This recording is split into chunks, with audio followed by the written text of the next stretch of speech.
It's 2023 and the custom keyboard scene has been booming. We get great value entry kits like the QK series, Zoom series and Dark 60, all of which offer a happy medium between premium looks at the compromise of certain aspects such as the weight of the keyboard. The budget segment is thriving too, with offerings from James Donkey with the A3, Zoya's GMK67 and as well as other boards. So how about the extreme budget side of things? No, I don't mean like the $50 for bare bones kit alone. I mean sub $50 for the whole preview itself. Today I have one example of such. This is Ray F here. How y'all doing? So Keymove sent out a 60% keyboard for me to review in a very honest manner, the Dierya DK61SE, which is sold for $25.49 on Amazon at the time of this video. Alright, on a side note, how do I pronounce this? Dierya like Chinese or diarrhea? Alright, let me clear something up. This keyboard is actually not hot swappable. Yeah, it's very rare to find keyboards like that now in 2023. So this review will be aimed mainly at mainstream consumers over hobbyists. So is $25.49 good enough to win your money over compared to other budget offerings if you're just a regular average user? Let's just get right into the review then.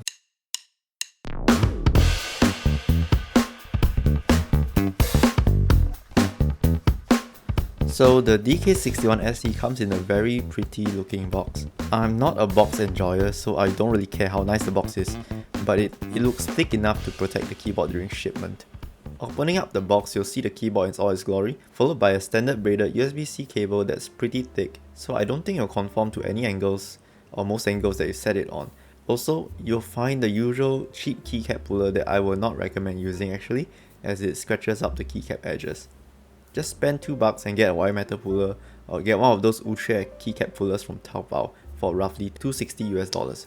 You're welcome.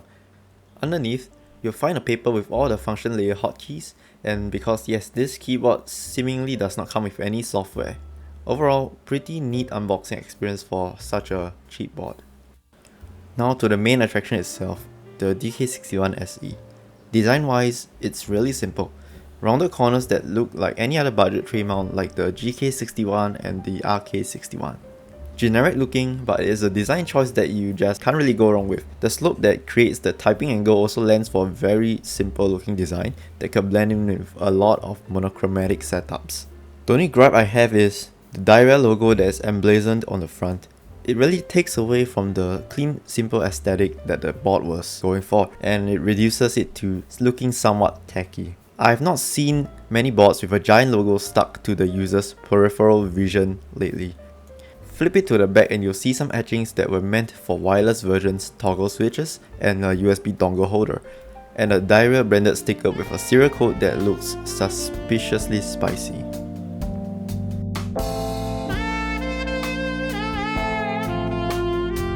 Besides the 4 rubber feet, you get a flip-out feet to help increase the typing angle. This is great as it lets the user tweak to their desired typing angle, although limited, but hey, it exists. The keycaps on the DK61SE is your typical OEM profile shine-through double-shot PBTs, with some laser-ablated sub-legends for your function layer hotkeys. Texture itself is pretty smooth for PBT, and with it being double-shot, just means that the legends will virtually never fade away, and it will take a long time for it to actually shine with daily use. If a keyboard sound is not your main concern, these keycaps are serviceable. However, if you're interested in sound, then these keycaps won't be your best friend. Sitting at roughly 1.1mm thick, these keycaps do not land for a substantial sounding bottom out when typing. And speaking of bottom out, this keyboard comes with TMKB branded brown switches. I thought they were Oltemu rebrands at first, but the bottom housing seems to be of a different mold. Nonetheless, these seem to be the same league as Oltemu browns. These are actually pretty smooth to type on for such a cheap switch. I was not able to catch any noticeable scratches to it from typing distance. However, there are some inconsistencies with the tactility themselves.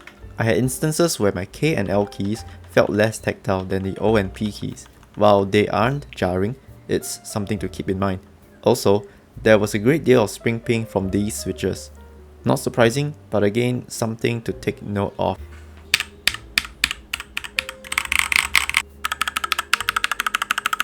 The DK61SE is loud, like pretty loud compared to the other keyboards that I have. I won't say that these are office friendly, but if you're looking for just a simple keyboard to type on, then this sounds okay. There is some fullness and deepness to the sound in each bottom out, although some hollowness exists due to the empty space inside the board. However, the harsh bottom out and the top out of the unlooped switches takes away from the overall sound.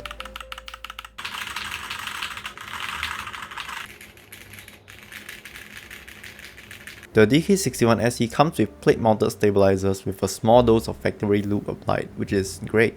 Although there are some rattle from typing, it's not annoying enough that it will make the everyday user want to eat it out of the window. Also, something surprising is that these stabilizers are clipped. Usually at this price point, I do not see clip stabilizers. This means that the protruding legs that cushions the bottom out whenever you press down are flattened out, creating a clean substantial thumb, which improves the typing feel by making these keys feel less mushy. Also, these stabilizers fit very snugly, so there is very little room for wiggle, which is great.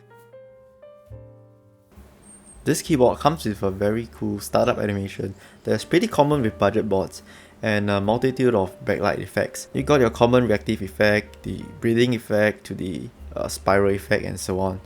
Do note that the LEDs are not RGB, so you're stuck with this ice cold white LED to remind you on why you did not save up more money so you can just not watch this goddamn video review. I'm not a 60% user, so typing on this keyboard was a struggle for me. However, if you're coming from the likes of a mini membrane keyboard for your tablet, then this will feel right at home. The function key placement is pretty nifty in my opinion, as it makes for a very convenient way to activate the arrow keys with just your pinky and your other fingers. This is a much better implementation than the other 60% that I reviewed, which is the Red Dragon Dragonborn with its weird arrow key combo. The sub-legends are really helpful too for everyday use, as it is pretty hard to remember all the function combos, although these sub-legends will wear off over time as they are laser bladed. Also, the board is very lightweight, so it makes for a great travel companion to just chuck it in the bag and travel, and also if the people around you are semi-deaf, that is.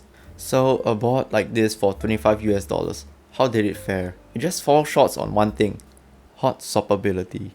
This is a missed opportunity from Kamove, as being able to swap out switches for maintenance sake is pretty important to have in 2023. I strongly suggest Kamove to swap out the PCB for hot swappable one to stay competitive in this price segment.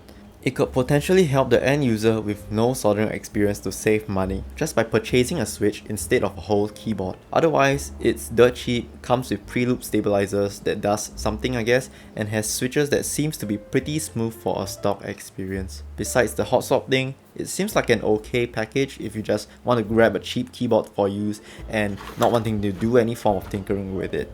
However, if you really want to tinker with a pre-build at that price point, there are other options you can consider from Red Dragon: the K630 Dragonborn and the K617 Fizz, both at $45 US, and their sister companies EUSO Z11 at $24 comes to mind. If you're planning to go bigger in size, there's the Machineke K500 that you can get from AliExpress at roughly the same price. All these options are hot swappable, although they come with Altemu hot swap sockets instead of the usual Kale Geron hot swap sockets. This means that switch compatibility is going to be limited to mainly KTT, Echo, and Altemu switches, but does offer some form of tinkering and customization for a more adventurous consumer. That is all I have for y'all. Take care, and I'll see you guys next time. Cheers!